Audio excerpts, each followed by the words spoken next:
Les voy a comenzar presentando a Duván Rivera Arcila.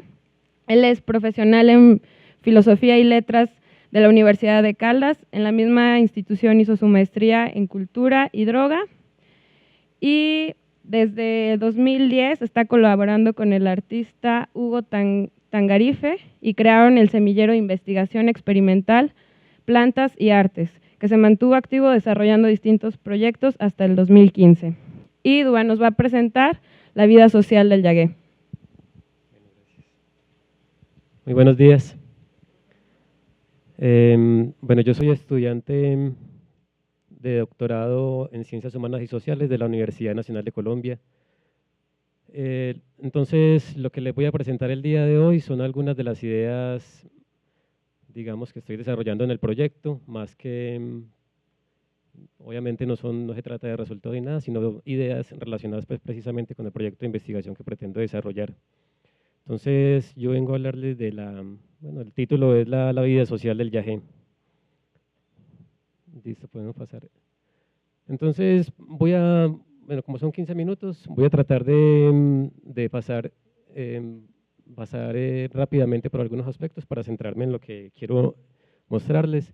Y voy a empezar entonces por lo que yo llamo procesos de apropiación que tienen que ver, digamos, con el proceso. Esto obviamente va a ser muy general y muy esquemático y pues obviamente vamos a saltar muchas referencias, pero entonces digamos que las referencias así que hacen parte de los procesos de apropiación sobre el yagé o ayahuasca.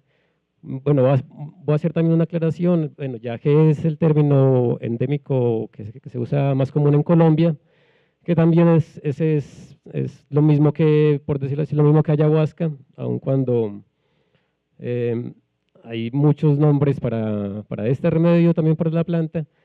Y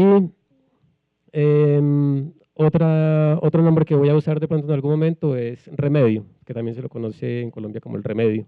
Entonces, yagé, remedio, ayahuasca. Entonces, la identificación botánica que comienza más o menos con Richard Spruce alrededor de 1852 y Manuel Villavicencio en Ecuador. Richard Spruce, bueno, hace digamos, recolecta los primeros especímenes de ayahuasca. Luego, con Cerda Bayón y Fischer Cárdenas, dos médicos colombianos, comienzan el proceso de identificación de los principios activos y Cerda Bayón es el primero, digamos, el que en su momento le da el nombre de telepatina. Y luego viene Chen y Chen, con los que finalmente se logra ya la total identificación de los principios de los alcaloides del yagé. Y luego está, digamos, que obviamente no podía faltar Richard Evan Schultes, con la plena identificación plena identificación botánica de la planta, y luego Dennis McKenna con la identificación del proceso bioquímico que sucede o la forma en que interactúan los principios activos de la planta. Entonces, bueno, si de pronto para los que no están familiarizados, los principios activos de la planta son de la dimetiltriptamina que se contiene por lo general la sacan de las hojas de un arbusto que se llama Psychotria viridis, y la otra identificación es la planta, este bejuco que es tal como se llama acá, el bejuco que se llama, o la liana, que fue clasificada como Banisteriopsis caapi. Bueno, sí podemos seguir. Entonces, dentro de este panorama, como repito, es muy esquemático y es demasiado general. Entonces, dentro de este panorama de procesos de apropiación, procesos de apropiación en términos botánicos, en términos químicos, en términos bioquímicos, hay en cierta manera un claroscuro, digamos, respecto a lo que es el yagé. Entonces,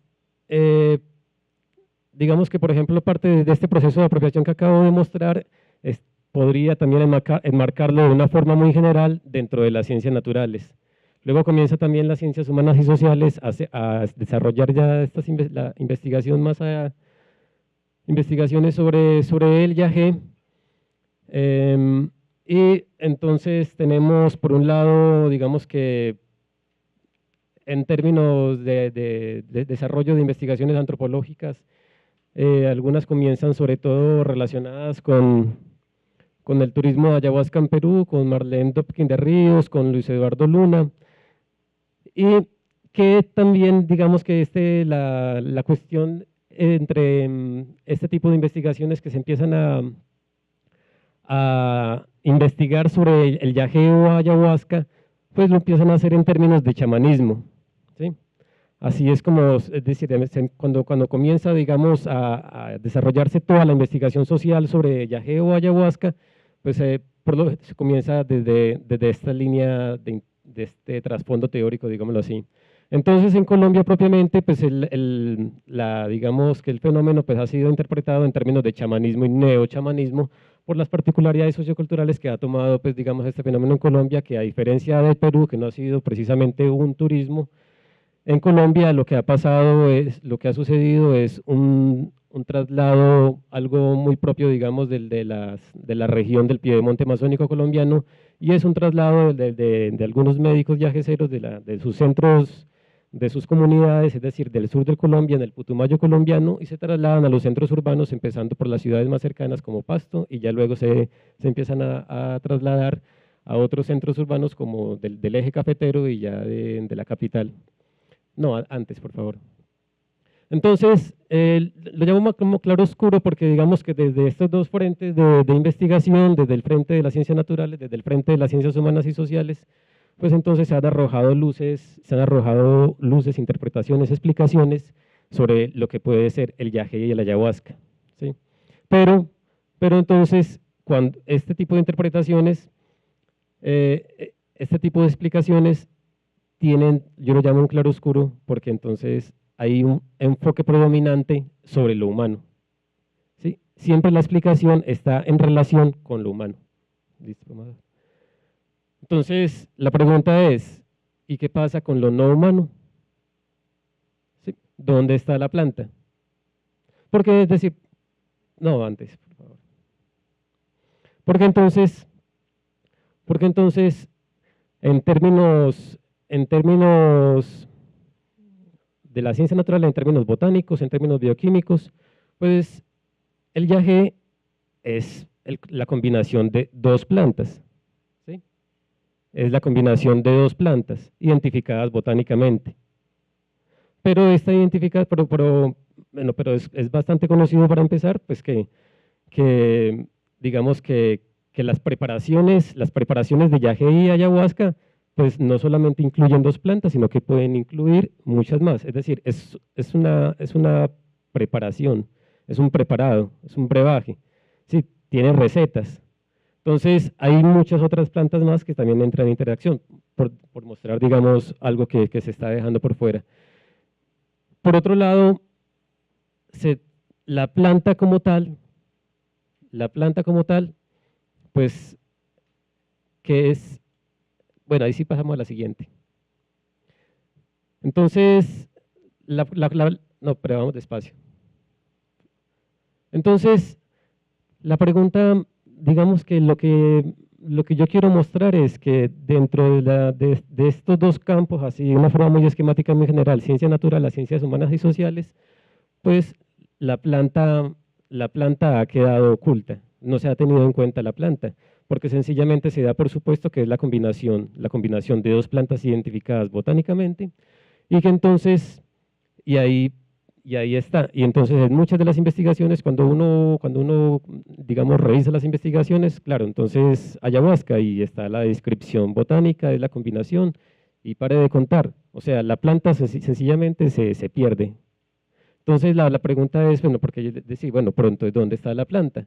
Entonces, para llegar a ser lo que puede ser el yagé, la planta ha tenido que pasar por todo un proceso de crecimiento, ahí sí podemos seguir, ha tenido que pasar por todo un proceso de crecimiento, por todo un proceso de maduración, ahí podemos seguir, por proceso de floración, y por un proceso de reproducción. Seguimos la última. Es decir, la planta ha tenido todo un proceso vital, ¿sí? Un proceso vuelvo y repito, de crecimiento, de maduración, de fluorescencia y de reproducción. Entonces, la pregunta es, ¿esto no es relevante a la hora de considerar lo que el yagé puede llegar a ser? ¿Sí? Esa es, digamos, un poco la pregunta que estoy formulando. Listo, podemos seguir.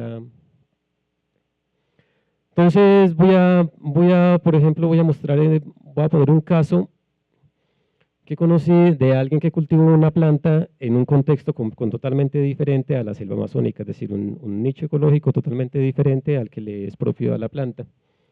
Y para esto pues, voy a llamarlo, bueno, las características, digamos, de este proceso voy a llamarlo así, una movilidad en exceso, ¿sí? Entonces, el amigo sembró la planta cerca de un árbol frutal.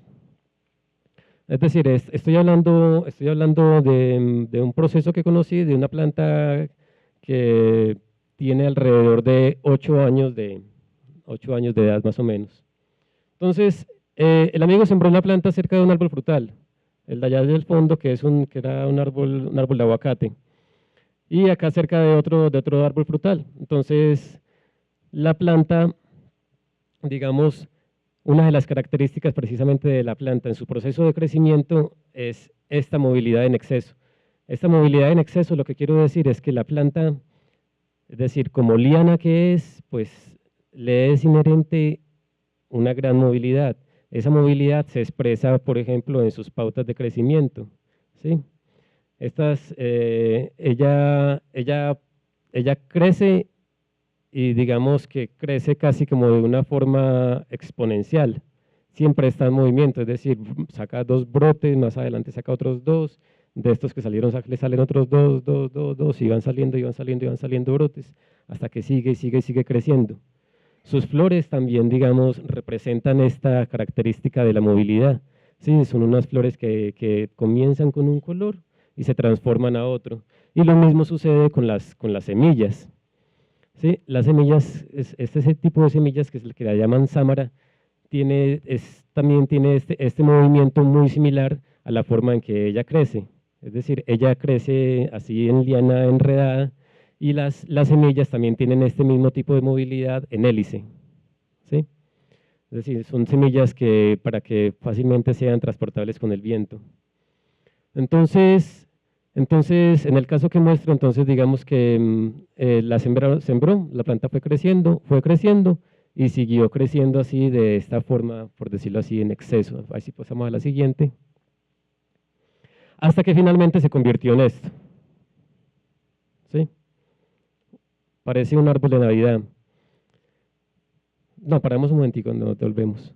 Entonces, la planta creció de esta forma, es decir, ahí ya sencillamente ahogó los 2 árboles frutales que está, el árbol frutal sobre el que estaba sembrada y el árbol frutal que estaba cerca. Ahí ya está, todo esto lo que veíamos es lo que está debajo ahí digamos, de esta planta. Bueno, aquí la imagen no es muy buena, pero entonces ella creció sobre sí misma, soltó hojas secas en gran cantidad, formó capas, esas capas conservaban humedad y sobre las mismas capas de las hojas, ella misma echaba raíces sobre esas capas. Sobre esas mismas capas, al conservar humedad, también crecían hongos dentro de estas mismas, dentro de la planta como tal. ¿Sí? Bueno, acá la foto sí es bastante mala, pero entonces esta parte de abajo él la podó y ahí se alcanzaban a ver, digamos, las capas. Entonces la pregunta con esto, digamos, ahí sí pasamos a la siguiente, por favor. Entonces, la pregunta es, bueno, la cuestión es que el yagé puede llegar a hacer bastantes cosas. Y pues siempre se ha tenido en cuenta, por lo general, las interpretaciones y las explicaciones que se dan de lo que el yagé puede llegar a ser, siempre han tenido como un foco predominante lo humano. Pero entonces, ¿qué pasa con la planta? ¿Qué pasa con todas las relaciones que constituyen a la planta? Es decir, la planta el yagé no es solamente un bejuco que llega y se corta y se cocina. El yagé es una planta que tiene todo un entorno vital, todas unas relaciones y tiene todo un proceso vital, ¿sí? Un proceso vital como cualquier ser vivo, es decir, crece, madura, florece y se reproduce. Entonces, esa es la pregunta, ¿qué pasa con esas relaciones? Todas esas relaciones que constituyen a la planta, ¿acaso todo ese tipo de relaciones no hacen parte también de lo que el yagé puede llegar a ser, el yagé o la ayahuasca? Entonces, por eso preguntas así como, ¿qué expresa la planta cuando florece? ¿Qué nos dicen sus semillas y sus retoños? Y digamos entonces que la pregunta también es, toda esta movilidad en exceso que caracteriza a la planta, esa movilidad que le es propia, podría ser un signo también de la forma en que ella moviliza y se ha movilizado. Bueno, entonces, digamos, 2 minutos. Bueno, entonces, para todas estas relaciones que constituyen a la planta son tenidas en cuenta,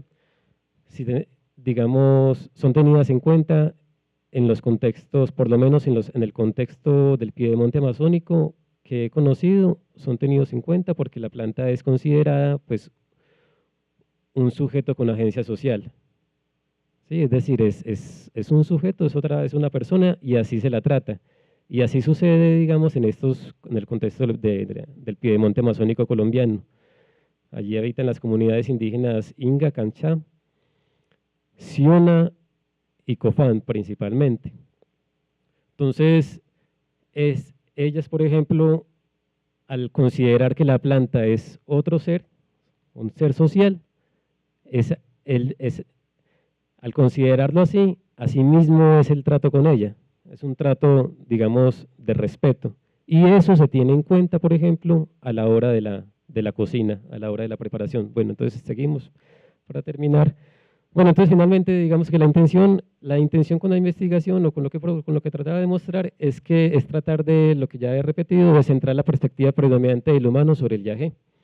El reto para hacer esta investigación sería un reto teórico y metodológico porque implicaría encontrar otros caminos y prácticas de investigación que posibiliten escuchar la planta o prestarle atención a la planta. Propuestas, pues obviamente muestro nada más 2, es decir, de Natasha Myers, por ejemplo, que habla de sintonizar nuestra sensibilidad, porque claro, es decir, las plantas tienen una sensibilidad, pero su sensibilidad se desarrolla en una espacio-temporalidad muy diferente a la de nosotros. Y Yugi Henley también que precisamente habla de escuchar. Listo, bueno, eso es todo. Entonces, muchas gracias.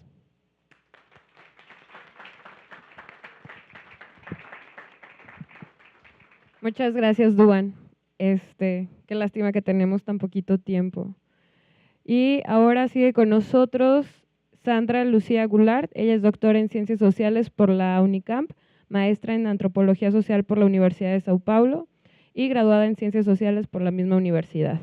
Es coautora de los libros Drogas, Políticas Públicas y Consumidores, Drogas y Cultura, Nuevas Perspectivas, El uso ritual de las plantas de poder, y Goulart es profesora de la Facultad de Casper Libero y miembro del Núcleo de Estudios Interdisciplinarios sobre Psicoactivos. Nos va a presentar el movimiento de los artistas Unicuin, la ayahuasca y el arte contemporáneo.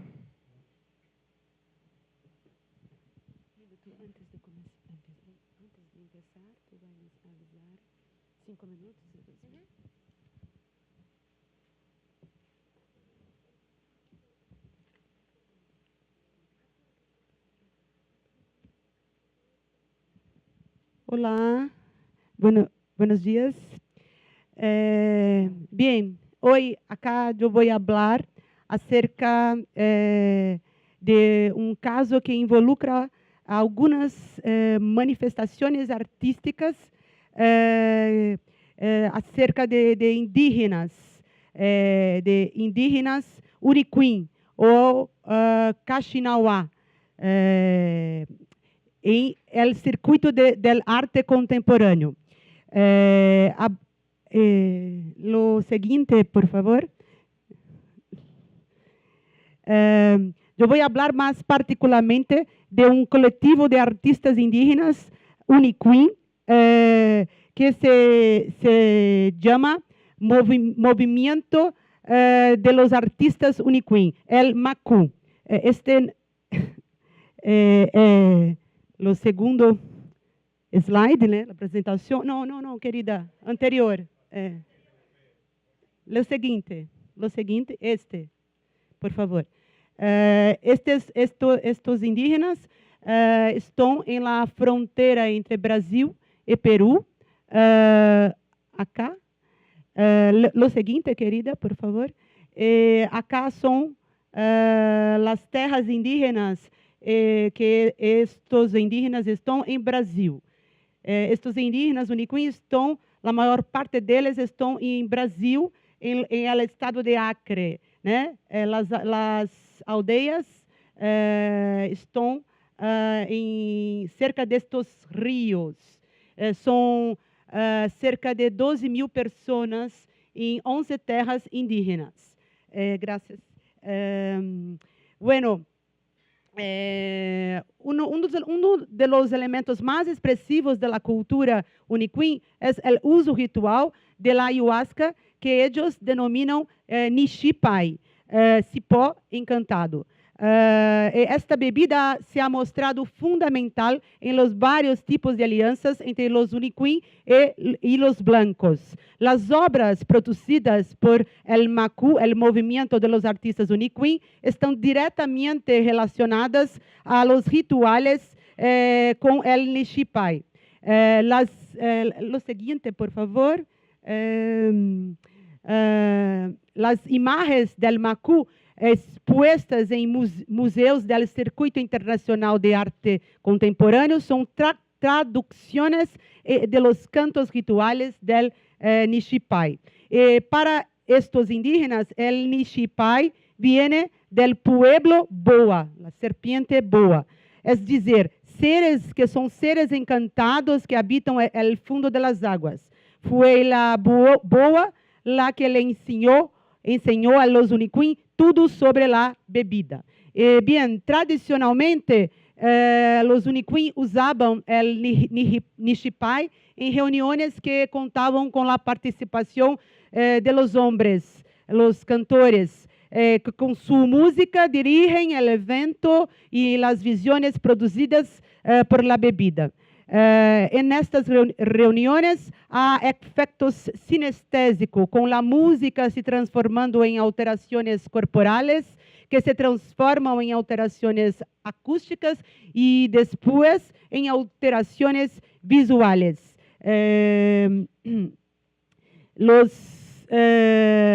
Los Uniquim dizem que o Nixipai permite que se vejam os dibujos, es dizer, el espíritu de todos los seres. Estes dibujos son como los caminos de la serpiente, de la boa. Lo otro, por favor. Como dije la antropóloga Else Lagru, en este caso es el otro el que pinta el mundo que tú ves. Por favor, María. Lo próximo. Bueno, nosotros podemos notar que en los últimos años hay una participación cada vez mayor de Uniquim en producciones de arte contemporáneo y también en medios de comunicación de la sociedad moderna. En los años 80 empieza la alfabetización de estos indígenas. Ellos entonces comienzan a usar lápiz y papel para dibujar.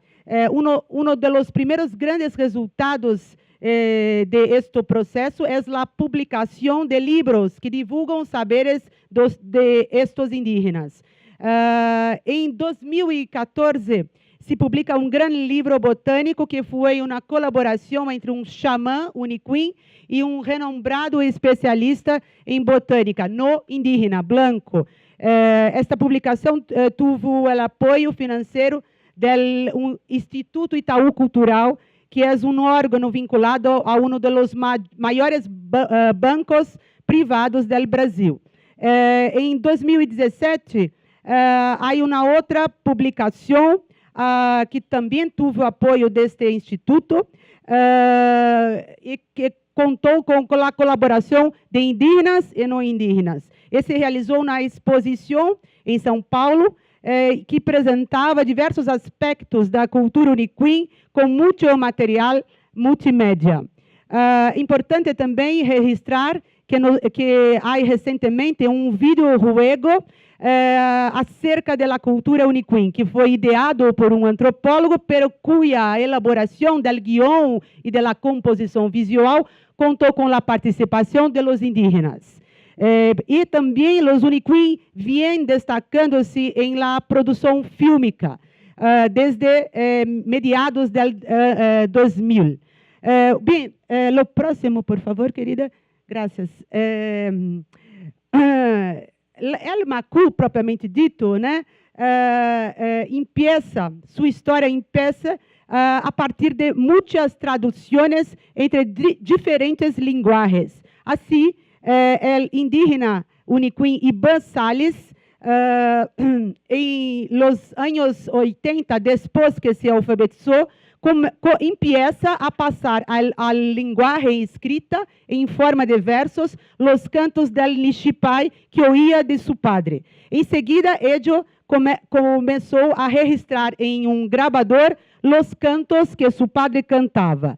Em 2006 e 2007, Iban publicou 2 livros que conteniam los cantos transcritos de los uniquim em formato de versos e em audiovisual.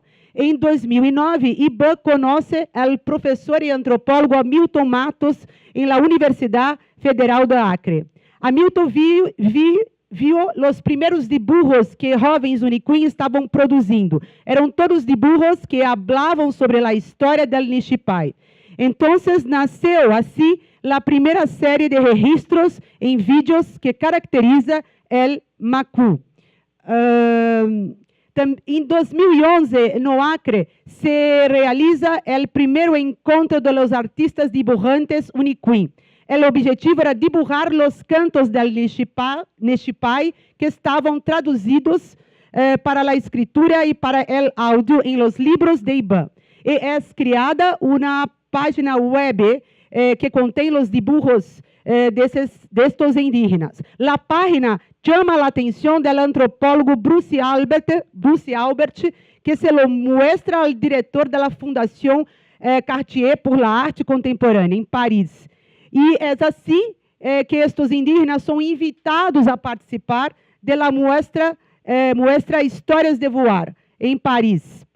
Bueno, esta exposição em Paris generou um grande efeito em los uniquim. A própria criação del Macu se deu em seguida da participação nesta exposição. E é aí que surge a categoria de artista entre los uniquim.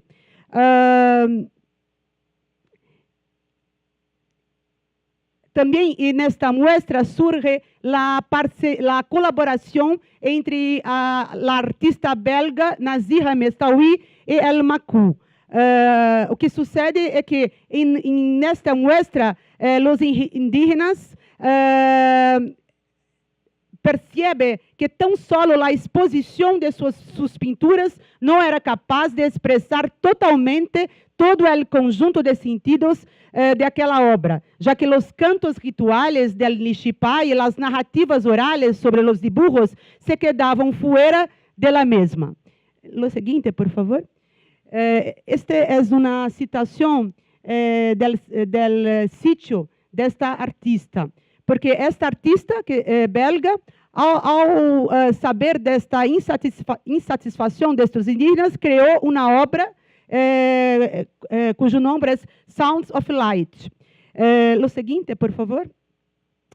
Esta obra, Sounds of Light, foi exposta em uma mostra em 2014 em São Paulo e é uma instalação composta por um espejo de água reflexando em um lienzo branco e que a partir do auxílio de sensores conseguia captar as vibrações de los cantos del Nixipai e transformá-las em ondulações e alterações de color.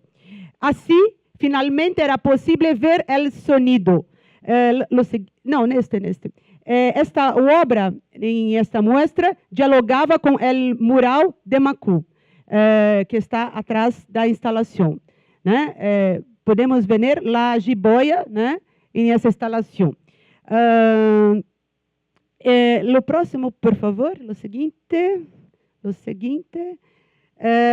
Bueno, este outro painel, lo seguinte, este é painel que o Macu é para uma mostra em São Paulo, no MASP, Museu de Arte de São Paulo, em 2017, que homenageava a Avenida Paulista, uma grande avenida em São Paulo. Vocês percebem a boa, como que abraçando, englobando a avenida. Seguinte, por favor. Este é outro... lo seguinte, por favor. Lo seguinte. Lo seguinte. É o mesmo painel. Este é um mural que o Macu também em 2017 no Museu de Arte Moderna, Alemã, em São Paulo. E também o Macu em este museu talleres de dibujos e pinturas del Xipai. Bueno, lo outro, por favor. Este é o artista que assina este painel, o outro. Este é uma película uma foto que eu he sacado de taller que eu participei. O outro, por favor. Bom, não, tudo bem. Bom, algumas observações sobre o Macu, né? Este movimento expressa vários tipos de linguagens e de traduções entre estes linguagens. Assim ocorre a tradução de los códigos da tradição oral hacia a linguagem escrita, del lenguaje de la música tradicional a la imagen de los dibujos y enseguida para la pintura realizada en los paneles en museos del circuito de arte contemporâneo, da linguagem oral hacia as linguagens del audiovisual e para los del medio digital. Este outro artista, Ernesto Neto, é um artista muito renombrado em el circuito de arte contemporânea, que recentemente está haciendo colaboração com Uniquins. Lo seguinte, por favor. Esta é uma instalação que Ernesto Neto ha sido em São Paulo, em uma muestra, e esta instalação reproduz uma cerimônia de Nixipai, de ayahuasca. Lo seguinte, por favor. Lo seguinte. En el centro de la instalação estava uma botella com a bebida ayahuasca, Nixipai. Mas o que mais chamou a atenção das pessoas é que Ernesto Neto e os Uniquins, que são seus colaboradores, fizeram em lo próprio espaço do museu uma cerimônia de Nixipai em esta instalação para invitados especiais. Lo seguinte. Esta é uma muestra, é uma Bienal de Venecia que Ernesto Neto participou. Uma comitiva de Uniquins foi selecionada e invitada, né, para participar junto com Ernesto Neto desta Bienal. Ernesto Neto ha hecho outra instalação com vários objetos Uniquins tradicionais, né? Bancos decorados com formas de serpientes, grafismos como estes, que são elquenes de los Uniquins, e muita pagelança.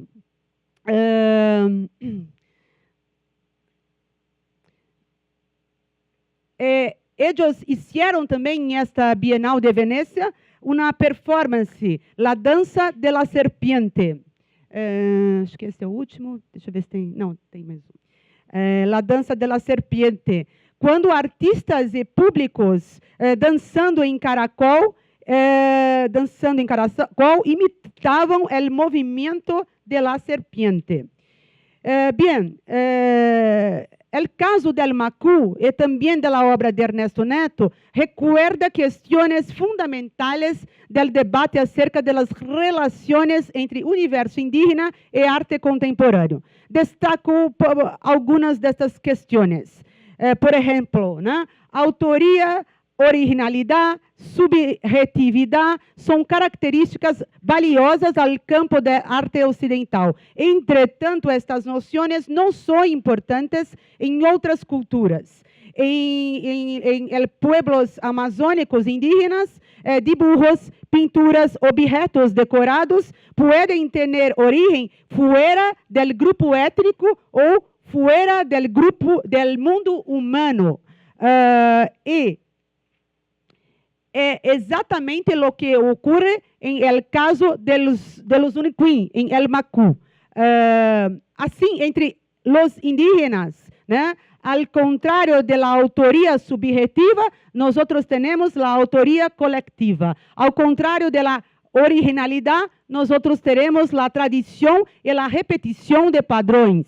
Al contrario de la autoría humana, nosotros tenemos la autoría interespecífica. El siguiente, por favor. Também, outro valor importante em el contexto del arte ocidental, mas que contrasta com os valores de sociedades indígenas, é a função estética da obra de arte. Assim, em muitas sociedades indígenas, os objetos acumulam significados artísticos, técnicos, mágicos e de interações sociais. Também, alguns autores argumentam que o arte conceptual, ao propor obras que hacen uma simbiose com o público, permite uma maior integração entre diversos domínios da vida, de modo similar ao que ocorre em sociedades indígenas. Então, em la obra de Ernesto Neto, nós percebemos uma relação entre arte performática e rituales indígenas. Bien, para concluir, uma questão importante para minha investigação é a mobilização política através da cultura. Porque a maior presença de indígenas e de suas tradições em el circuito de arte contemporânea está associada à construção de novas formas de articulação política de estos sujeitos. Neste processo, los lenguajes entendidos como culturales, como el arte, han asumido relevancia. Es un proceso en que la práctica política se da por la cultura. La cultura, como dice Manuela Carneiro da Cunha, es usada aquí como un arma para afirmar identidad, dignidad y poder frente a los estados nacionales o a la comunidad internacional. Y los objetos indígenas en este escenario pueden así tornarse emblemas de identidad étnica. Muchas gracias.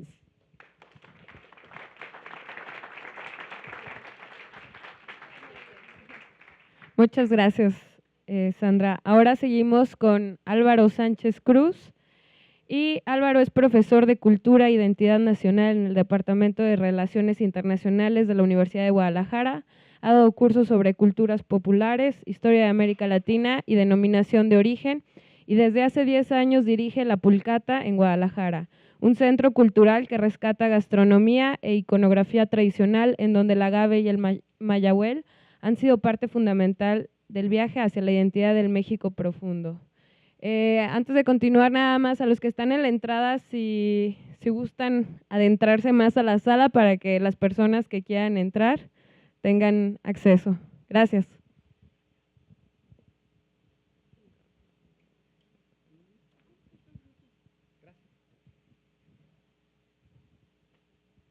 Bueno, pues buenos días a todos. Yo quiero platicar brevemente sobre la historia escrita que tenemos en México sobre el tabaco y cómo esta historia escrita antigua también dio un poco el viaje fuera de nuestras fronteras. Yo tengo una relación pues algo extraña de amor-odio con el tabaco. Les voy a contar la parte del amor que fue la que me llevó aquí. Rápidamente les platico que tenía hace unos años una enfermedad llamada rinitis alérgica, que pues es básicamente la inflamación continua de los senos nasales, y pues me gastaba alrededor de 1,000 pesos al mes en medicina, ¿no?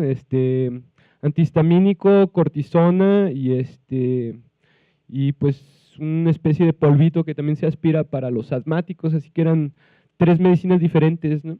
Y solo me controlaba las crisis, hasta que en algún momento un amigo llegó de Brasil con una latita de tabaco, pero tabaco para inhalar, tabaco no para fumar, a manera de harina en polvo.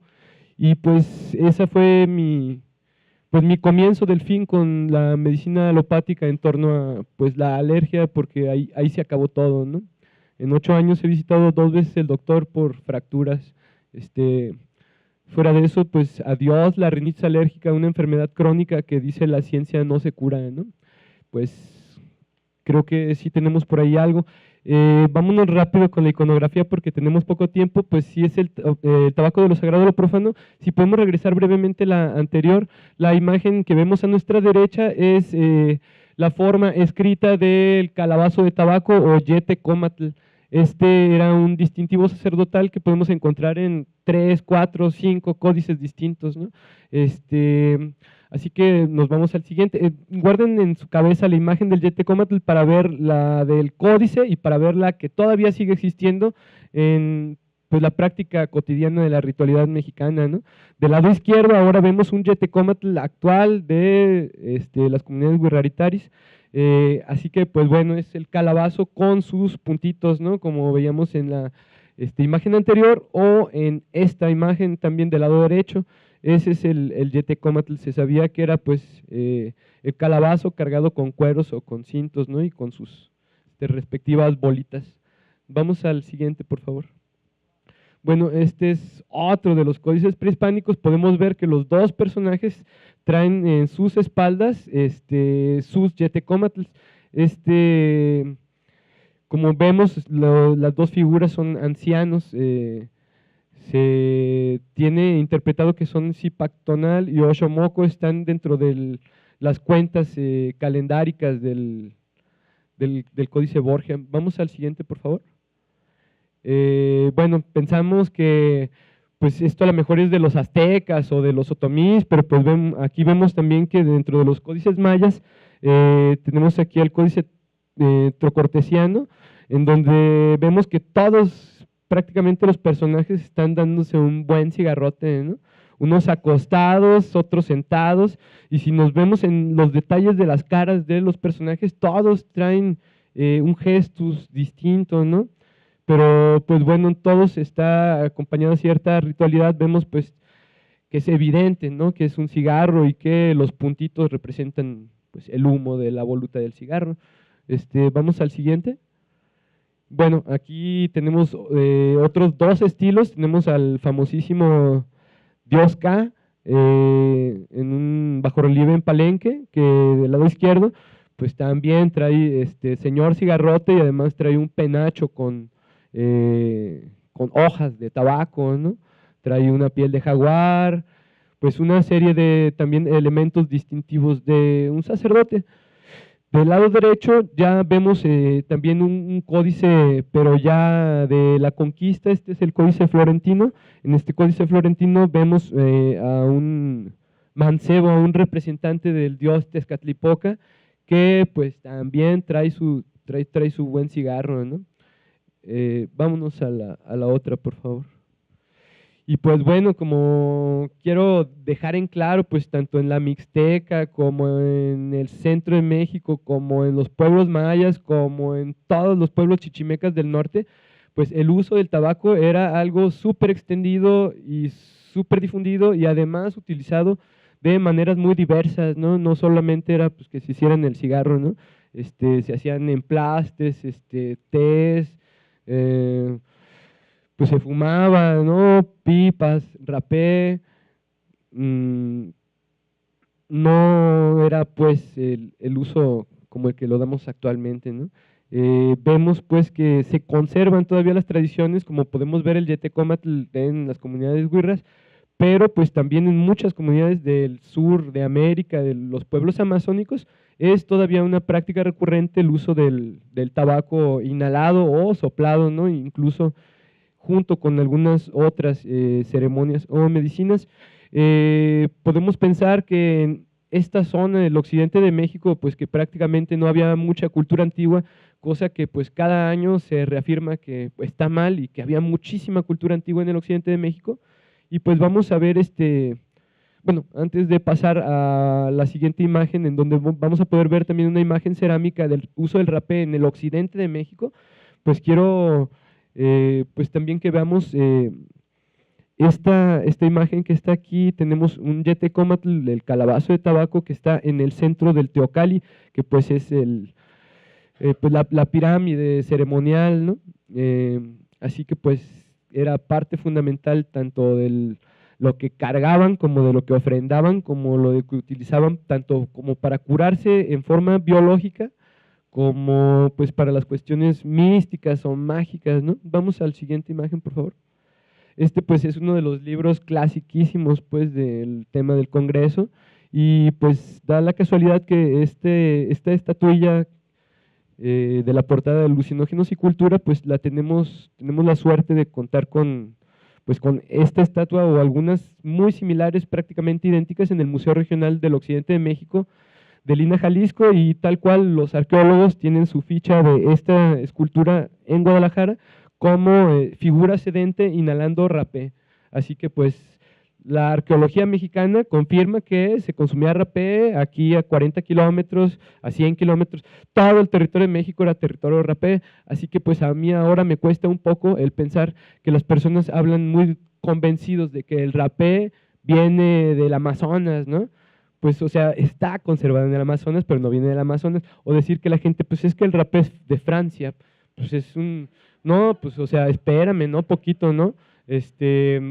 Sí, la palabra rapé significa rayado del francés, porque pues hubo durante la conquista algunos personajes que se dieron cuenta del potencial no económico ni religioso, del potencial curativo biológicamente hablando, aunque no creyeras en Tezcatlipoca, ni Zipactonal, ni nadie, pues el tabaco rapé curaba, ¿no? Curaba contra los piquetes de alacrán, curaba el asma, curaba la rinitis,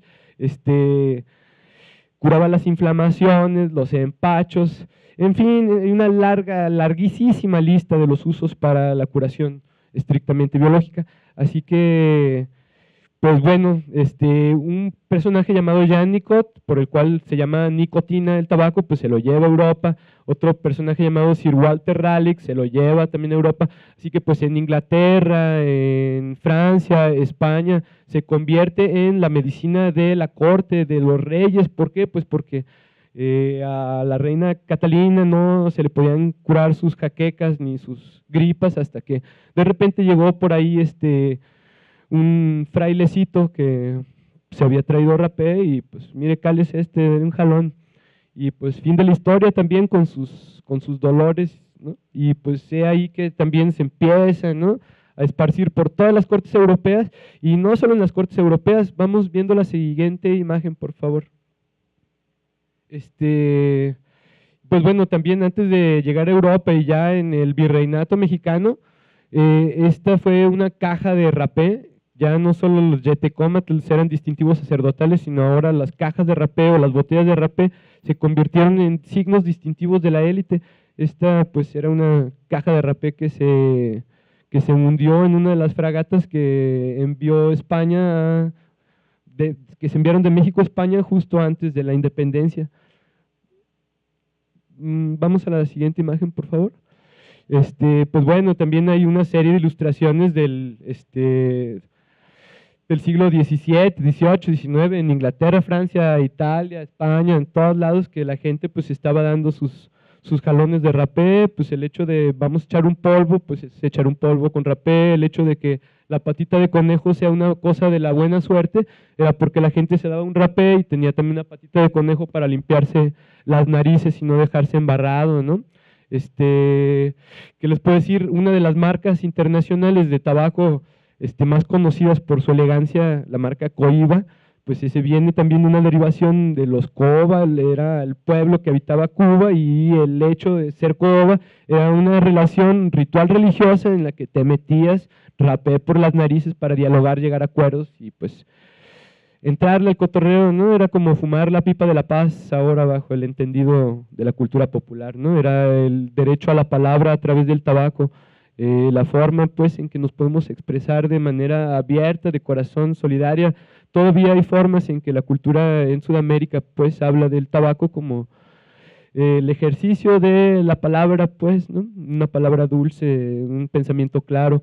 Y pues bueno, también en las cajitas del lado izquierdo vemos que ya son cajitas con pues iconografía oriental. Como les platicaba, no solo entró a las cortes europeas, sino que el rapé llegó directamente a arraigarse adentro de la medicina más antigua de la humanidad, que es la medicina china.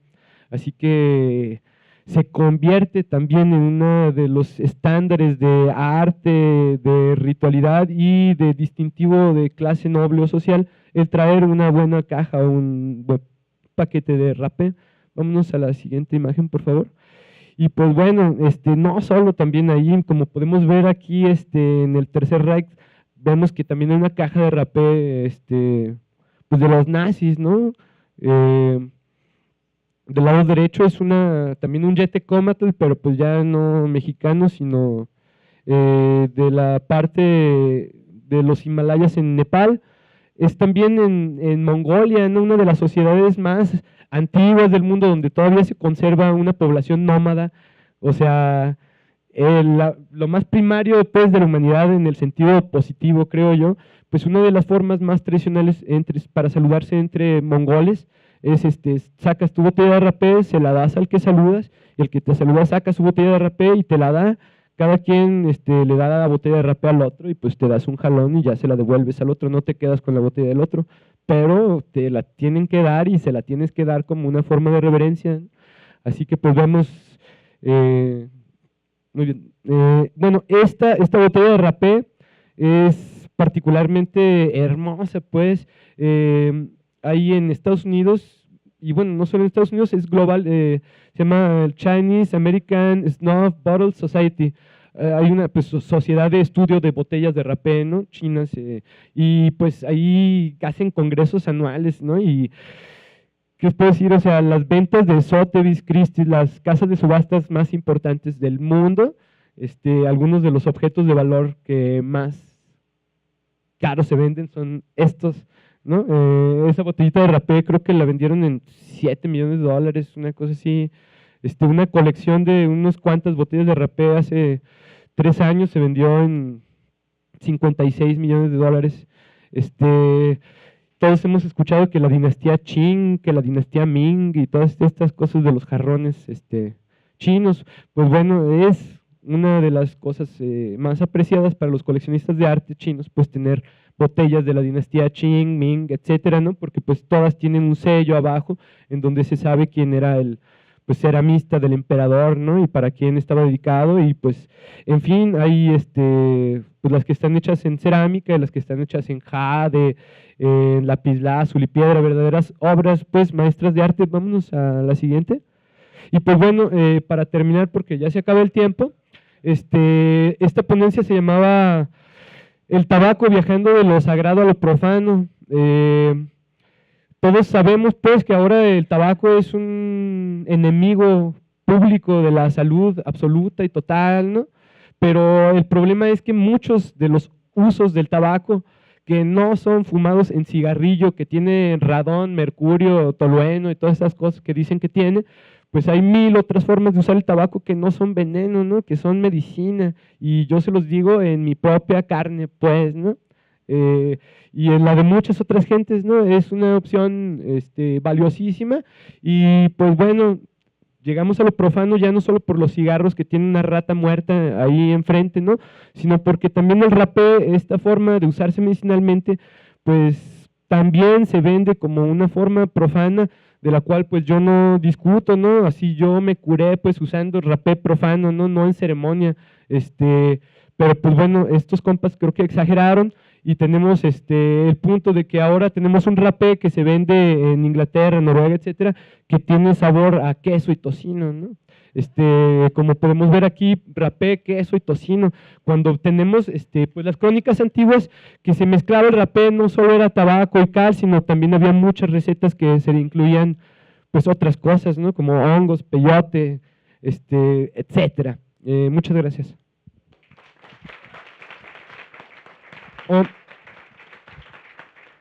Perdón, y también traigo para regalar semillas de Nicotiana rústica, el tabaco silvestre de la región, para quien guste, ¿no? Y afuera platicamos, también si alguien quiere probar el rapé, pues ahí traigo, ¿no? Y pues bueno, si me permiten 30 segundos, empecé yo a hacer rapé, ¿por qué? Pues porque primero me robaron, después encargué a una tienda, no a esa de toque, 10 latitas porque pues ya no quería usar medicamentos, ¿no? Y pues además de que era más caro, pues las encargué y pues la aduana mexicana me las quitó. ¿Por qué? Porque eran 20 gramos, no era necesario tener un permiso, pero como estaba en polvo, pues la aduana dice, no, pues es polvo, pelas. Bueno, pues ¿cómo los puedo sacar? No, pues necesitas tu permiso de importación, tu permiso de Secretaría de Salud, tu permiso de no sé qué. Pues ¿cuánto sale? Pues, no, pues 16,000 pesos para empezar. Y pues yo había comprado 1,000 pesos de latitas. Le dije, no, pues hay que los aproveche.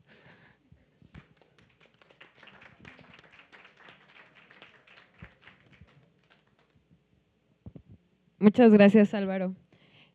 Ahora seguimos con Azucena Alfaro. ¿Ya está acá? Ah, está acá. Ahí sí le pueden hacer un espacio. Gracias. Azucena es estudiante de la licenciatura Lengua y Literatura Hispanas en la Universidad Autónoma de México. Ha participado en coloquios de literatura prehispánica y literatura comparada y cultura asiática celebrados en la Facultad de Estudios Superiores Acatlán. Entre sus principales intereses se encuentran los estudios culturales en torno a las plantas medicinales y sagradas en las cosmovisiones indígenas y actuales, los estudios lingüísticos del español de México y América, la dialectología, la antropología lingüística, la literatura indígena oriental y los estudios de literatura comparada, y nos va a presentar un recorrido histórico de la literatura sobre plantas sagradas en México.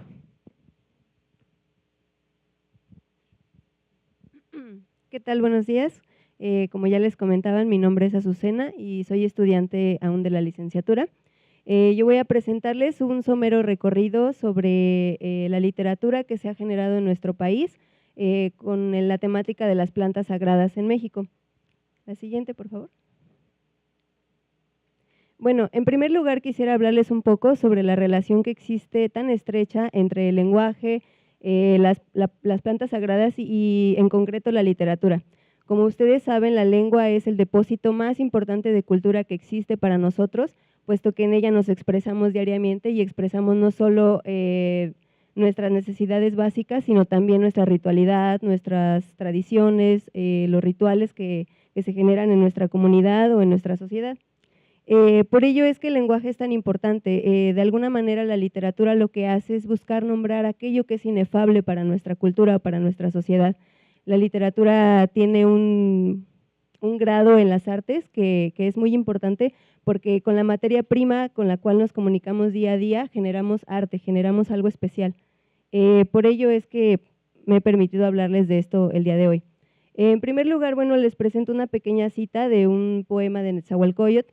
El poema se llama Canto de Primavera. Como sabemos, León Portilla se ha encargado de recopilar gran parte de la literatura indígena que se generó precortesina y se ha dado la tarea también de traducirla. Y bueno, en esta pequeña cita lo que quiero rescatar es la referencia que se hace a las flores que embriagan o las plantas preciosas o flores preciosas que las llama, que precisamente tienen el carácter de alegrar a las personas. Son plantas que están hechas por la naturaleza para disipar aquellos disgustos, males, enfermedades, etcétera, como ya lo han comentado las personas que han estado en esta mesa.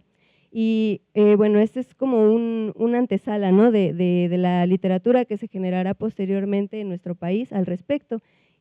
Así como Netzahualcóyotl, hay otros poemas y otros textos que hacen referencia a estas plantas. La siguiente, por favor. Voy a hablarles ahora un poco sobre ya el periodo de colonia y posterior a la conquista. Como ustedes saben, pues en este periodo de culturación entre España y las culturas indígenas que se encontraban en nuestro país, pues hay un intercambio muy importante de visiones, de perspectivas, y es obvio que para la perspectiva española, estas prácticas con las plantas sagradas significaban una realidad que para ellos era un tanto ajena, un tanto incógnita, y también de alguna manera pues iban en contra de los procesos de evangelización que ellos estaban intentando plasmar e implantar en nuestro país. Y producto de este proceso de culturación y de evangelización, pues nacen diferentes expresiones al respecto de las plantas sagradas. Uno de ellos es el Códice de la Cruz Badiano, que es un códice que se genera en el Colegio de Tlatelolco. Lo escribe Martín de la Cruz, que era un médico indígena. Quizás ustedes ya saben que en este colegio de Santa Cruz Tlatelolco asistía gran parte de la nobleza indígena, la cual fue tratada aún bajo la perspectiva de que pertenecían a la nobleza precedente, ¿no? Y bueno, este códice se genera por Martín de la Cruz, como les comentaba, es un códice muy bello en el cual pueden ustedes observar un sinfín de plantas medicinales, no solamente plantas psicotrópicas, sino plantas como el tabaco, plantas como el toloache, que son plantas que tienen un aspecto medicinal para nuestra cultura. El códice está compuesto de muchos folios, ahora no recuerdo la cifra exacta, pero en la estructura del códice es que él va presentando las diferentes partes del cuerpo que va curando, por ejemplo la cabeza o el pecho, enfermedades como resfriados o también enfermedades relacionadas a la menstruación, cólicos, enfermedades del estómago, de los pies, de la caspa, no sé, en fin, hay un número inmenso de enfermedades que curan estas plantas, y la estructura es que, bueno, presenta la ilustración de la planta, su nombre en náhuatl, y posteriormente viene una descripción en latín. Martín de la Cruz era indígena, su lengua era el náhuatl, sin embargo, el códice fue escrito en náhuatl y en latín. Juan Badiano se encarga de la traducción al latín, y en este colegio ya también se enseñaba latín a los indígenas. Uno de los más importantes latinistas de nuestro país, de Nueva España, fue indígena. Realmente la enseñanza de latín era muy extendida en este colegio. Y bueno, ahora voy a presentarles un fragmento muy pequeño de la obra de Bernardino de Sahagún. Como ustedes saben, él fue un fraile dominicano, franciscano, que llegó a Nueva España y que, bueno, se encargó de una obra lexicográfica monumental. En realidad en él se deposita, y creo que en estos cronistas y antropólogos se deposita realmente el origen de la antropología. Ellos se encargaron de tratar de depositar en una obra toda la cultura que estaban conociendo. En realidad la obra que se encargó de hacer Sahagún fue una obra que le llevó más de 10 años confeccionar.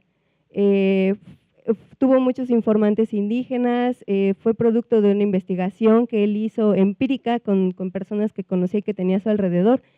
Sahagún, en este pequeño fragmento, hay una parte en la que habla específicamente sobre el significado que tienen las plantas para este territorio, que era la Nueva España, y habla de las plantas medicinales que curan estrictamente algunas partes del cuerpo, y también habla de ciertas plantas que él llama embriagantes o que emborrachan, que son precisamente las plantas psicotrópicas.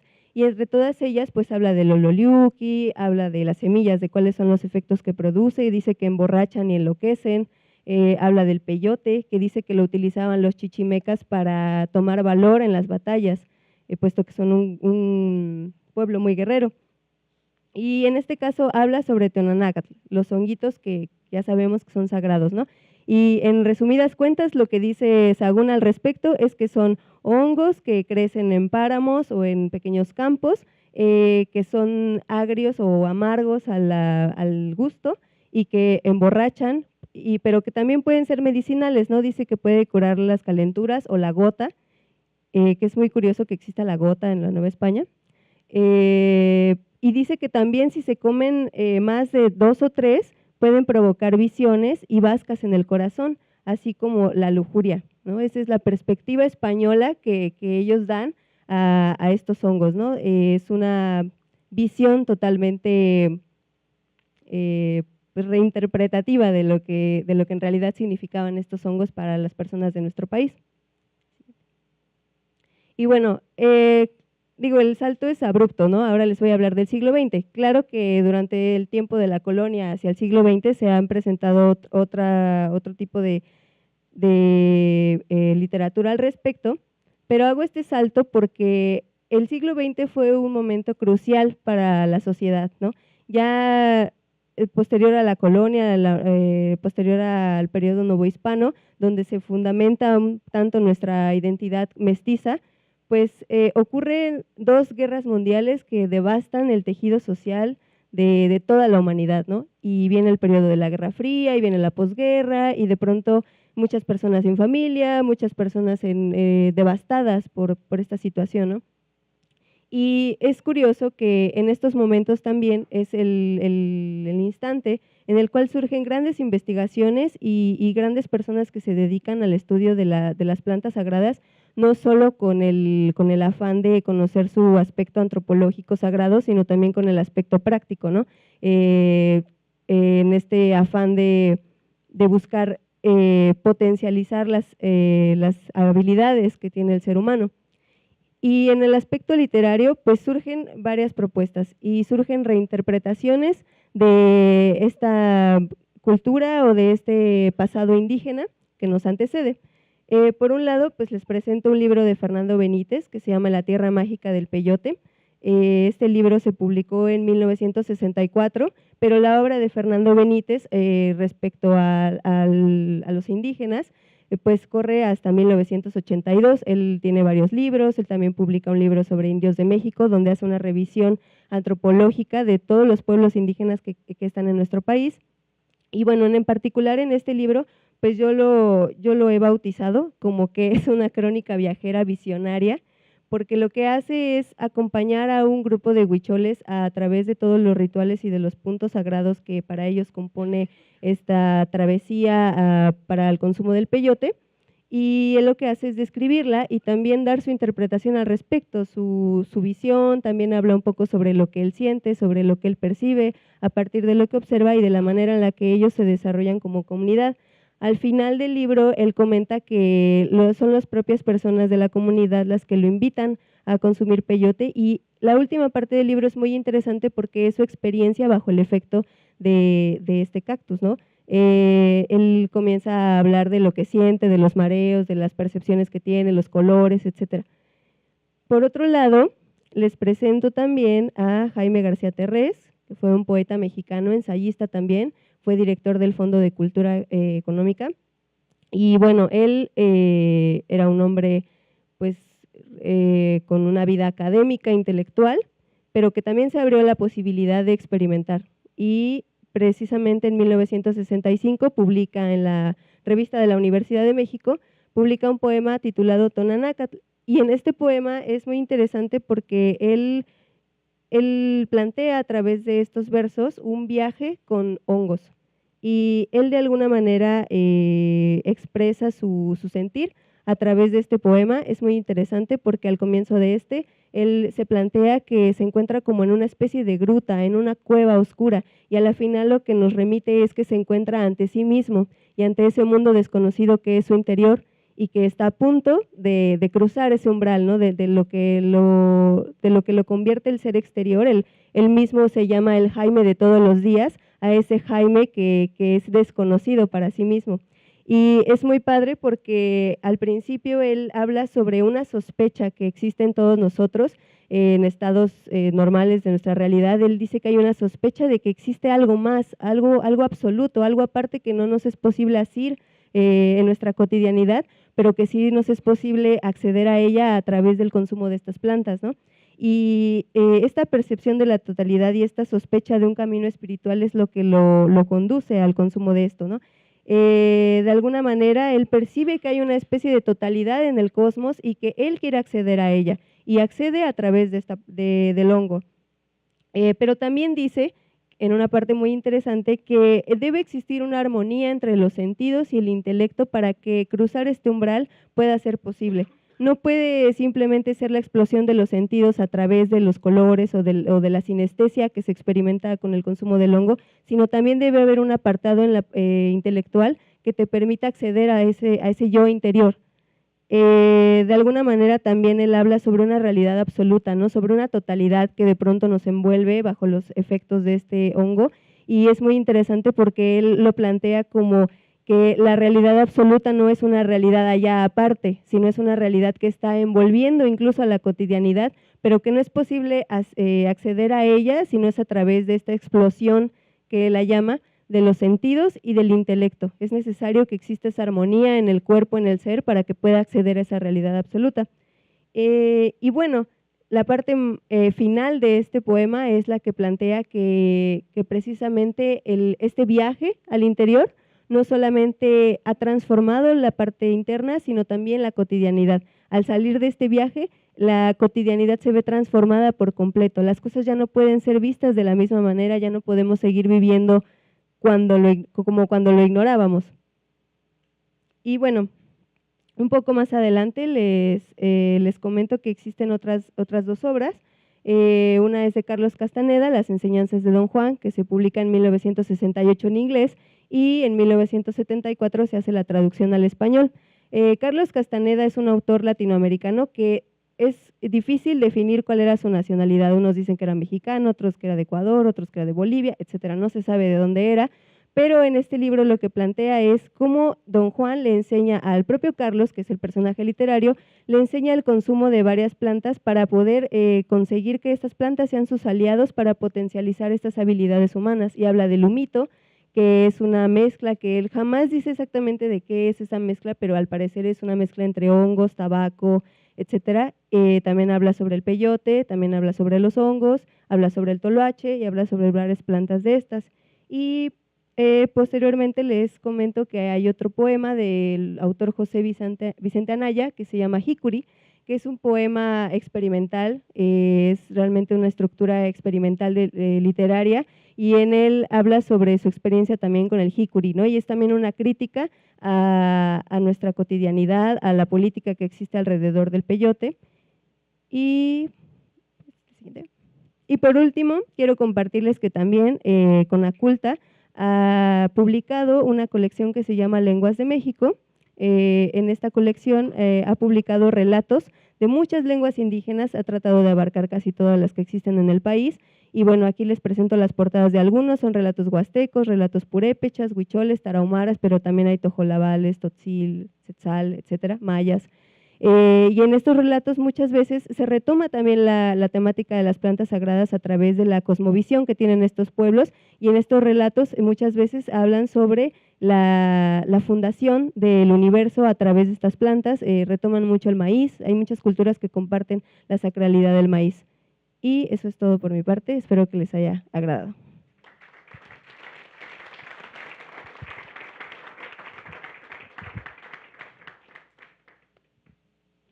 Gracias, Azucena.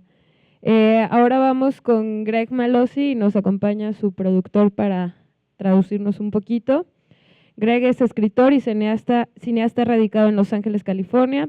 Ha estado trabajando en una película documental sobre la vida y la obra del doctor Andrija Puharich durante los últimos 2 años, y ha investigado y documentado ampliamente su vida. Pues sí, él nos va a presentar Andrija Puharich y los hongos sagrados. Mi nombre es Daniel Villegas y es el director Greg Malosi. Él no puede hablar español muy bien, pero vamos a empezar con este video. All right.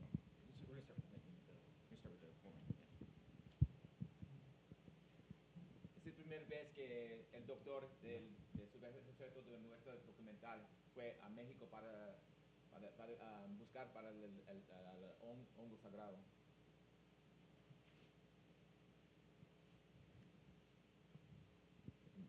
Segundo video que está aquí. Y si hay tiempo, tenemos una 3 minute video de nuestra película. ¿Sí? ¿Sonido? Sonido. Oh, no, esto no hay sonido porque es solamente found footage, ¿cómo se llama? Okay. Antes del iPhone.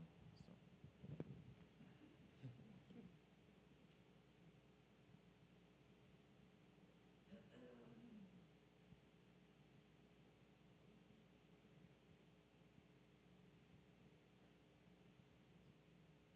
So Greg, I'm just going to do the quick little intro and then I'll No. yeah, no, just go. Hola, mi nombre es Greg Malozzi. Durante los últimos 3 años he estado trabajando en una peculiar documental sobre un hombre llamado Dr. Andrea Puharich, uno de los investigadores más fascinantes del siglo IIX y trabajos de su hijo me dieron todos los archivos del Dr. Puharich que datan de la década de 1940. Ayudado mi amigo y productor Todd Villegas a ayudarme con esta presentación. No hablo inglés. Presentación. Gracias. Very good. Okay, yeah, el segundo video, por favor.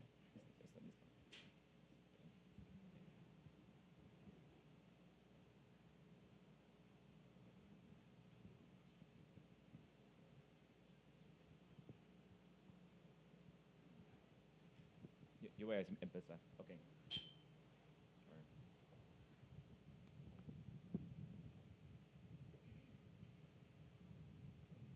Okay, I mean, I can just start.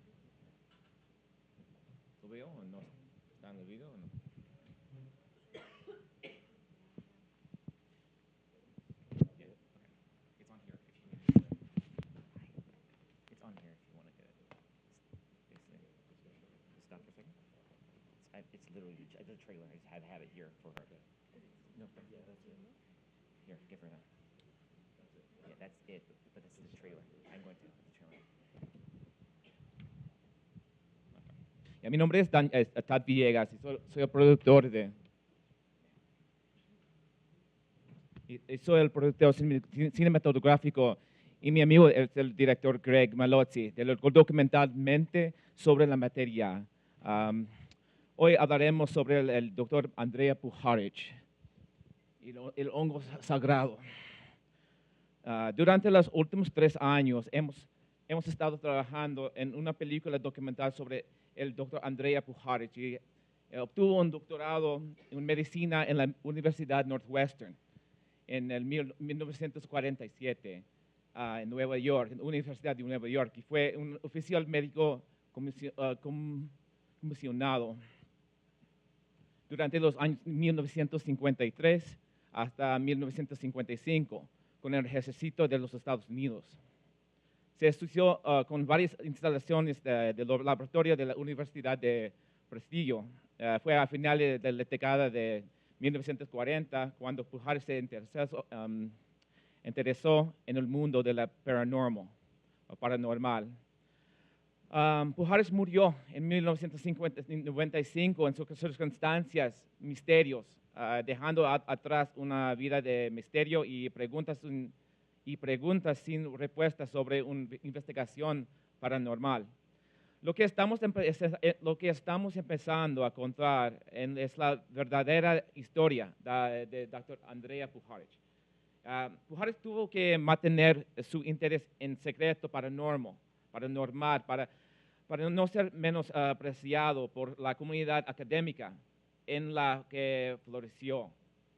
En 1954 ocurrió un evento que se sacudió su visión del mundo, un evento que cambió la forma en que pensaba sobre la medicina y la mente humana. Este evento fue reconstruido en uno de los primeros libros de Puharich, que está aquí. Este es el hongo sagrado, el Sacred Mushroom.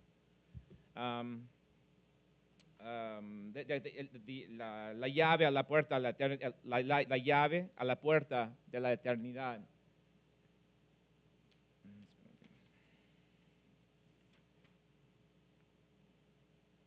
En este libro, Puharich presenta la teoría de que tomar el hongo Amanita muscaria puede aumentar las capacidades en percepción extrasensoriales de una persona, como telepatía, clarividencia, la capacidad de leer mentes, etc. Y también explica cómo tomar hongos puede ayudar a las personas que luchan contra la depresión y ansiedad. Y todo comenzó en 1954 cuando Pujols recibió una llamada telefónica de su amiga en la ciudad de Nueva York, Alice Bouvier. Alice explicó como una amiga que había ido a cenar, un escultor, Harry Stump, tuvo un inesperado episodio psíquico. Como escultor interesante en el arte, Alice le entregó a Harry un cartucho egipcio, tableta de piedra. Lo que sucedió después sorprendió a Alice. Harry Stump cayó en una convulsión y comenzó a canalizar una personalidad egipcia. Stump comenzó a escribir extraños jeroglíficos que resultaban incomprensibles. No tiene ningún conocimiento previo de egiptología. Sabiendo que Pujols estaba interesado en los fenómenos paranormales, Alice lo llamó de inmediato y lo alertó de lo que había sucedido con Harry Stump. Pujols trajo los dibujos jeroglíficos inducidos por trance de Harry Stump a un colegio egiptológico gracias, de la Universidad Brown. Este colegio pudo determinar que las escrituras que Harry hizo no solo eran auténticas, sino que también estaban en el dialecto correcto del periodo de tiempo en que Harry afirma que esta personalidad vivo en el antiguo Egipto. Las investigaciones de Harry detallaban un culto egipcio de hongos que involucraban el hongo Amanita muscaria. Además, sus escritos jeroglíficos eran tan precisos que no hay forma posible que pudiera haberlos escritos sin una amplia experiencia de egiptología y lingüística. Este ejemplo fue suficiente para Pujols determinar que algo extraño ocurriendo y que era digno de su atención.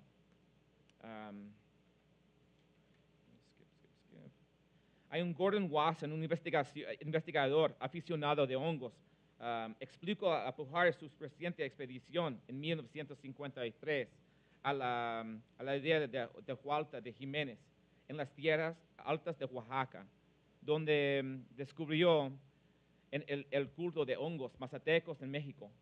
Con la ayuda del curandero, Wasson participó en un trance divino inducido por hongos que acercó a las comparaciones con las que Harry Stump experimentó cuando cayó en trance. Con la nueva revelación innovadora de Wasson y los episodios de trance psíquico de Harry Stump, Pujols se preguntó si el hongo Amanita muscaria podría ser algún tipo de símbolo sagrado usado por generaciones de diferentes culturas y religiones de todo el mundo. ¿Podría tomar este hongo de alguna manera en el cual que nos conectara a un nivel más alto de conciencia psíquica? ¿Qué significa todo esto? El alrededor de esta época que Pujols estaba instalando su propio laboratorio en la zona rural de Glen Cove, Maine. El laboratorio dirigido por Pujols estaba compuesto por varios profesionales en el campo de la medicina, la electrónica, la física y la biología. El laboratorio acuñado el Round Table Foundation se creó para estudiar científicamente la percepción extrasensorial, telepatía, clarividencia y lectura mental. El objetivo de Pujares era descubrir cómo ocurría este fenómeno fisiológicamente en el cuerpo humano, presentando teorías innovadoras sobre el sistema nervioso y la electricidad en el cuerpo. Aparte de estas pruebas, Pujares también estaba interesado en los efectos de sus sustancias psicoactivas en el cuerpo humano, particularmente los efectos del hongo Amanita muscaria.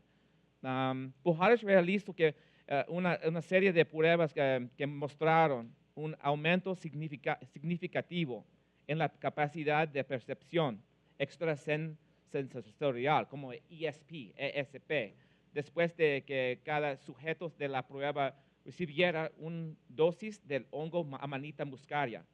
No solo evaluó a individuos que ya mostraban habilidades de percepción extrasensorial, sino que también se metió a pruebas a sujetos normales que nunca mostraron ninguna habilidad de ESP en sus vidas. O sea, los resultados fueron asombrosos y mostraron un aumento en la capacidad de percepción extrasensorial por encima de la posibilidad de ocurrencia después de que una persona haya ingerido la Z en la comparación con estar en un estado normal. En 1954, que la primera esposa de Pujares, Jeannie, murió después de suicidarse. Y es aquí donde vemos la primera instancia de Pujares que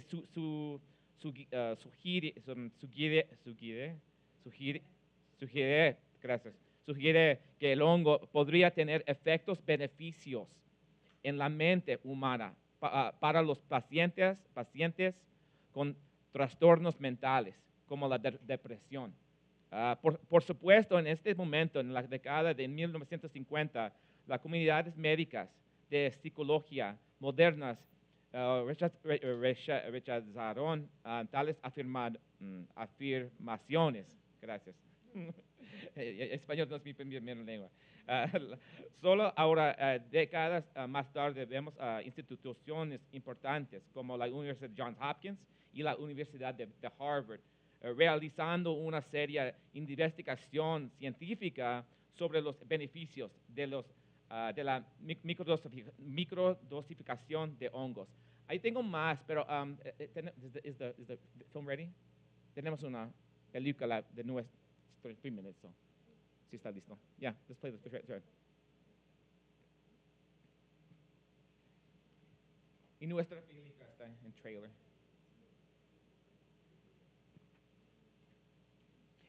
El trabajo de Pujares con el hongo fue solo el comienzo. Continuó viviendo toda su vida desafiando constantemente los pilares de la ciencia y la academia ortodoxa, pero utilizando medios académicos y científicos para estudiar los fenómenos.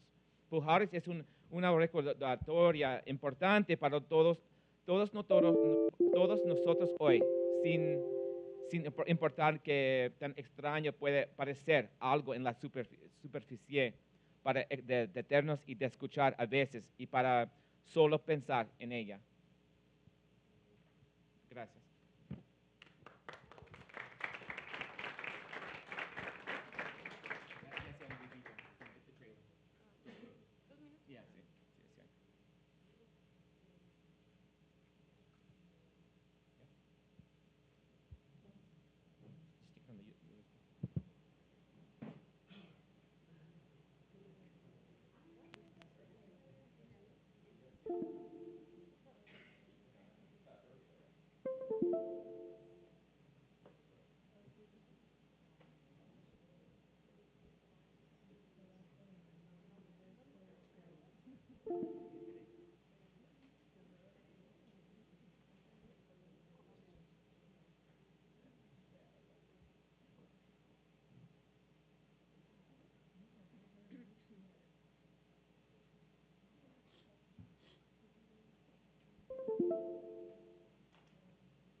They said, do you know what ESP is? I said, no, what is that? It's on demo. Okay. I didn't know. I didn't believe it. Telepathy, clairvoyance, precognition, extrasensory perception. That's right. And you ought to see Puharich at the Parapsychology Laboratory. Puharich? I've discovered that every new thing that comes into parapsychology, Andre is there first somehow. One of the founders and one of the initiators of the whole field. And I've always kind of had the reputation of finding unusual people and studying them. This got the CIA's attention, and they hired Andrea Puharich, a medical doctor who was at the Army Chemical Center. He did things that no one else did. Mind-to-mind communication. We should try to train astronauts to use telepathy. He published over 200 papers, written 6 books, and holds 72 patents. He was on a mission to prove to the world supernatural forces do exist. People with medical degrees and PhD degrees are not supposed to get involved in this sort of stuff. Skeptics try to debunk Dr. Puharich all the time. It's one big illusion. The phenomena cannot be demonstrated on demand. What a bunch of assholes modern scientists are. The sensitive person is exhibiting a phenomenon that science has yet to delve into. Andrea would include drugs into the experiments. The mushroom contains a chemical which is most promising of extrasensory perception. The mind is so powerful it could be weaponized. Russians were drafting every youth. Everyone was tested for psychic abilities. They don't want anybody to believe that psychic powers are real. Military forces, they try to stop him, sabotage his work, because they were concerned that truth will come out.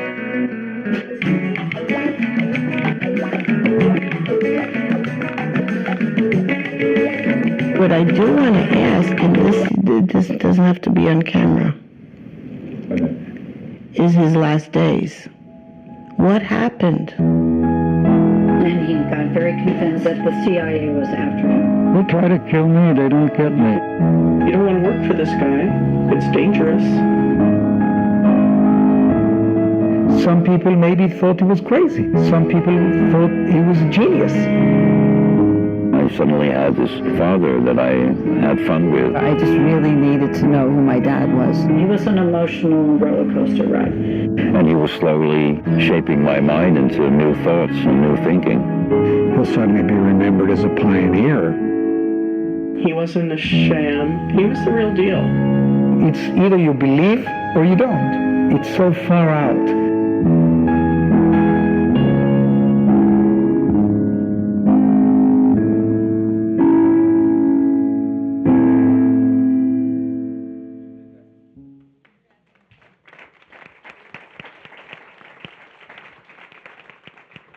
Muchas gracias a la traducción de Todd.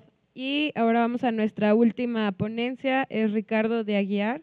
Desde 1999 ha trabajado con importantes medios de comunicación, organizaciones de la sociedad civil, artistas y en producciones independientes. Está especialmente interesado en movimientos sociales y ha participado en proyectos mediáticos para redes feministas, organizaciones de derechos humanos, desarrollo de medios y voluntariados alrededor del mundo. Fue jefe de producción y director de asignaciones especiales durante 5 años para Grupo Sal, en donde trabajó para clientes como Nike, Google y TED.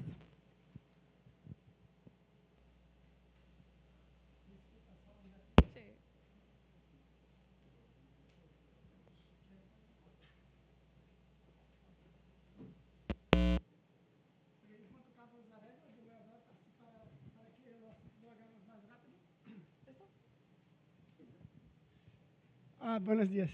Disculpa el retraso.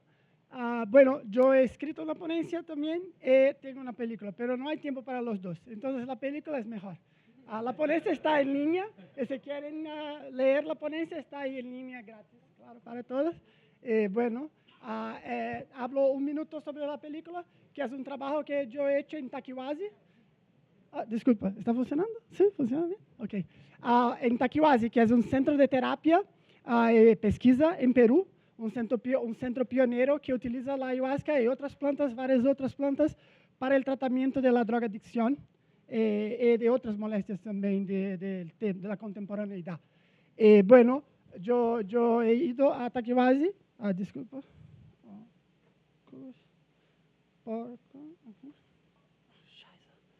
Ok, espera. Ok, una cosa de cada vez, ¿no? Disculpa. Ok, fui a Taquihuasi por 3 meses, ¿no? Para hacer una película documental, así con el tiempo, ¿no? De observar lo que pasa en la institución, conocer las personas, que hay 2 aquí, ahí atrás, que van a ver en la película. Me quedé en la casa del director del centro, conocí su familia, tuve el tiempo, un mes sin cámara, solo conociendo las personas y haciendo un trabajo de integración, ¿no? de embedding. Y después, poco a poco, he traído la cámara e he pensado un trabajo de observación. No una película con una narrativa establecida, con arcos de personajes establecidos, pero una película que está ahí mirando lo que pasa, ¿no? Yo vengo de una carrera de tele donde tú vas al campo y básicamente ya sabes lo que tienes que hacer. Es casi como si la realidad no fuera necesaria, es como un set de cine, ¿no? Ahí estoy haciendo un esfuerzo para llegar al otro lado, que es de mirar, de tener humildad frente a lo que se pasa. Es mi primer intento, entonces está un poco malo, pero bueno, empezamos en algún sitio, ¿no? Espero que les guste. Chao.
No tiene el dolor, solamente